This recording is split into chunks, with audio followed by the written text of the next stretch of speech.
ವಿಜಯಪುರ ಜಿಲ್ಲೆ ದೇವರಹಿಪ್ಪರಗಿ ಪಟ್ಟಣದಲ್ಲಿ ವಿಜಯಪುರದಿಂದ ಕಲಬುರಗಿ ರಾಷ್ಟ್ರೀಯ ಹೆದ್ದಾರಿ ಮೇಲೆ ಸುತ್ತಮುತ್ತಲಿನ ಹಳ್ಳಿಗಳಿಂದ ರೈತರು ಕಾಯಿ ಪಲ್ಯಗಳನ್ನು ತಂದು ಬಿಸಿಲು ಮಳೆ ಗಾಳಿ ಎನ್ನದೆ ರೈತರು ತರಕಾರಿ ಮಾರ್ತಾ ಇದ್ದ ರಾಷ್ಟ್ರೀಯ ಹೆದ್ದಾರಿ ಇರುವುದರಿಂದ ಅನೇಕ ವಾಹನಗಳು ತಿರುಗಾಡ್ತಿವೆ. ರೈತರು ತಮ್ಮ ಜೀವನವನ್ನು ಕೈಯಲ್ಲಿ ಹಿಡಿದುಕೊಂಡು ತರಕಾರಿ ಮಾರ್ತಾ ಇದ್ದು ರೈತರ ಪರಿಸ್ಥಿತಿ ಯಾರು ಕೇಳದಂತಾಗಿದೆ. ರೈತರು ನಮ್ಮ ದೇಶದ ಬೆನ್ನೆಲುಬು, ಅವರು ನಮಗೆ ಅನ್ನ ನೀಡುವ ಅನ್ನದಾತರು. ಇಂತಹ ಸುಡು ಬಿಸಿಲಿನಲ್ಲಿ ಸಹಿತ ರಸ್ತೆ ಬದಿ ಕುಳಿತುಕೊಂಡು ತರಕಾರಿ ಮಾರ್ತಾ ಇದ್ದು ಇಂತಹ ಎಲ್ಲ ಕಷ್ಟಗಳನ್ನು ಎದುರಿಸಿ ತರಕಾರಿ ಮಾರ್ತಿದ್ದಾರೆ. ರೈತರಿಗೆ ಅವಶ್ಯಕವಾಗಿ ತರಕಾರಿ ಮಾರುವ ಮಾರುಕಟ್ಟೆ ಅವಶ್ಯಕತೆ ಇದೆ. ನಮ್ಮ ಕರ್ನಾಟಕ ಸೇನೆ ವತಿಯಿಂದ ಹಾಗೂ ರೈತ ಸಂಘ ವತಿಯಿಂದ ಮಾನ್ಯ ತಹಸೀಲ್ದಾರ್ ಅವರಿಗೆ ಏನು ದೇವರಪಿ ತಾಲೂಕಿನಲ್ಲಿ ರೈತರು ಮಾರ್ಕೆಟ್ಗೆ ಮಾರಾಟಕ್ಕೆ ಬಂದರೆ ಜಾಗನೇ ಇಲ್ಲ, ಏನಿಲ್ಲಪ್ಪ ಅಂದರೆ NH ರೋಡ್ ಮೇಲೆ ಮಾರಾಟ ಮಾಡಬೇಕಾಗ್ತಾಯಿದೆ. ಅದಕ್ಕೋಸ್ಕರ ನಮ್ಮ ಹಸನ್ ಅವರು ತಾಲೂಕು ಅಧ್ಯಕ್ಷ ನಮ್ಮ ಕನ್ನಡ ಸೇನೆ ಅಧ್ಯಕ್ಷರು ಅವರ ಮುಖಾಂತರ ಮಾನ್ಯ ತಹಸೀಲ್ದಾರ್ಗೆ ಒಂದು ಮನವಿ ಕೊಟ್ಟಿದ್ದೀವಿ. ಈ ಮನವಿ ಮಾನ್ಯ DC ಸಾಹೇಬರಿಗೂ ಫಾರ್ವರ್ಡ್ ಮಾಡ್ತಂತ ಹೇಳಿದ್ದಾರೆ ತಹಸೀಲ್ದಾರ್ ಸಾಹೇಬರು. ಅದೇ ರೀತಿ APMC ಸೆಕ್ರೆಟರಿ ಏನು ಮಾಡಬೇಕಪ್ಪ ಅಂದ್ರೆ ತುರ್ತಾಗಿ ಒಂದು ಮಾರುಕಟ್ಟೆಯನ್ನು ಘೋಷಣೆ ಮಾಡಬೇಕು. ಇಲ್ಲಿ ನಮ್ಮ ತಹಸೀಲ್ದಾರ್ ಸಾಹೇಬರಿಗೆ ಜಾಗ ಅಲಾಟ್ ಮಾಡೋಕ್ಕೆ ಒಂದು ಅವಕಾಶ ಕೊಡಬೇಕು. ಇಲ್ಲಪ್ಪ ಅಂತಂದ್ರೆ ಮುಂದಿನ ದಿನದಲ್ಲಿ ಒಂದು ನಮ್ಮ ಕನ್ನಡ ಸೇನೆ ರೈತ ಸಂಘ ವತಿಯಿಂದ ಒಂದು NH ತಡೆದು ಒಂದು ಉಗ್ರವಾದಂಥ ಹೋರಾಟ ಮಾಡಬೇಕಾಗ್ತದೆ. ಇದು ಎಚ್ಚರಿಕೆವಾಗಿ ಮಾನ್ಯ ಸರ್ಕಾರಕ್ಕೆ, ಮಾನ್ಯ ಶಾಸಕರಿಗೆ, ಮಾನ್ಯ ಉಸ್ತುವಾರಿ ಮಿನಿಸ್ಟರ್ಗೆ ಒಂದು ಎಚ್ಚರಿಕೆವಾಗಿ ರೈತ ಸಂಘ ವತಿಯಿಂದ ಒಂದು ನಾವು ಅವರಲ್ಲಿ ಕಳಕಳಿಯಿಂದ ವಿನಂತಿ ಕೇಳ್ಕೊಳ್ತಾ ಇದ್ದೀವಿ. ಇನ್ನೊಂದು ವಿಚಾರಪ್ಪ ಏನಾಗ್ತದೆ ಅಂದರೆ ದೇವರಪಿ ತಾಲೂಕು ಯಾರೂ ಕೇಳೋರಿಲ್ಲ ಅನ್ನೋ ಅನಿಸ್ತಾ ಇದೆ ನನಗೆ. ಯಾಕಂದರೆ ಭಾಳ ತಾರತಮ್ಯ ಆಗ್ತಾ ಇದೆ. ಧ್ವನಿ ಎತ್ತಬೇಕು. ಪ್ರತಿಯೊಬ್ಬ ಜನ, ರೈತರು, ಕಾರ್ಮಿಕರು, ಕೂಲಿ ಕಾರ್ಮಿಕರು, ದಲಿತರು ಎಲ್ಲರೂ ಪ್ರತಿಯೊಬ್ಬರು ಧ್ವನಿ ಎತ್ತಲೇಬೇಕು. ಯಾಕಂದರೆ ಮುಂದೊಂದು ದಿನ ನಮ್ಮ ತಾಲೂಕನ್ನು ಕಡೆಗಣಿಸ್ತಾರೆ, ಆ ಲೆವೆಲ್ ಹೋಗ್ತಾವೆ. ಯಾಕಂದರೆ ಯಾವುದೋ ಒಂದು ಪರಿಹಾರ ಇಲ್ಲ.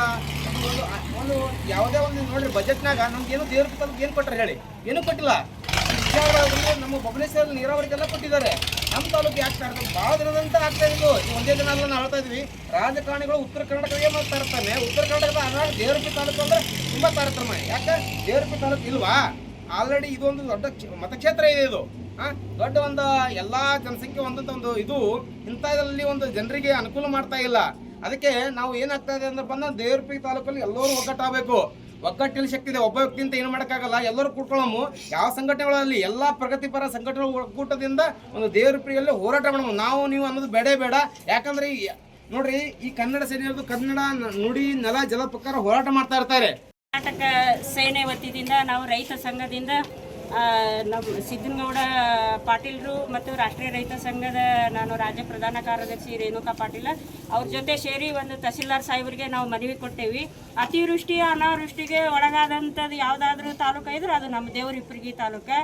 ಇವತ್ತಿನ ದಿವಸ ತರಕಾರಿ ಮಾರೋರಿಗೆ ಜಾಗ ಇಲ್ಲ ಅಂತಂದ್ರೆ ನಾವು ಯಾವ ಪರಿಸ್ಥಿತಿ ಒಳಗದೀವಿ ಅನ್ನೋದು ಸರ್ಕಾರಕ್ಕೆ ಗೊತ್ತಾಗಬೇಕು.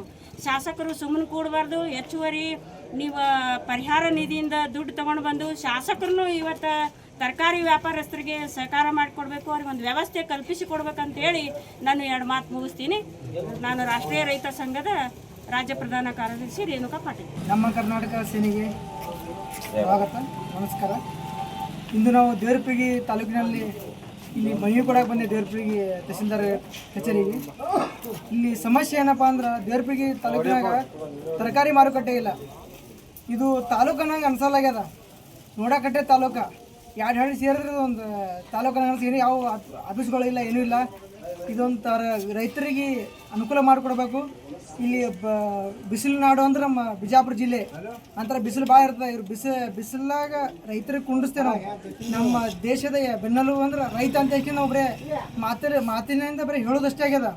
ಅವ್ರಿಗೆ ರೈತರಿಗೇನೂ ಅನುಕೂಲ ಆಗೋದಿಲ್ಲ. ಅದ್ರಾಗ ನಮ್ಮ ಉತ್ತರ ಕರ್ನಾಟಕ ಅಂತೂ ತುಳ್ಕೊಂತೇ ಬಂದ್ರೆ ಮೊದಲಿಂದ ರಾಜಕಾರಣಿಗಳು. ಈಗ ಅಕಸ್ಮಾತಾಗಿ ಇಲ್ಲಿ ತರಕಾರಿ ಮಾರುಕಟ್ಟೆಯನ್ನು ಮಾಡ್ಲಿಕ್ಕಂದ್ರೆ ಮುಂದಿನ ದಿನಮಾನಗಳಲ್ಲಿ ನಾವು ರಾಷ್ಟ್ರೀಯ ಹೆದ್ದಾರಿಯನ್ನು ತಡೆದು ಉಗ್ರವಾದ ಹೋರಾಟ ಮಾಡ್ತೇವೆ ಅಂತ ಈ ಮೂಲಕ ನಾವು ಎಚ್ಚರಿಸ್ತೇವೆ.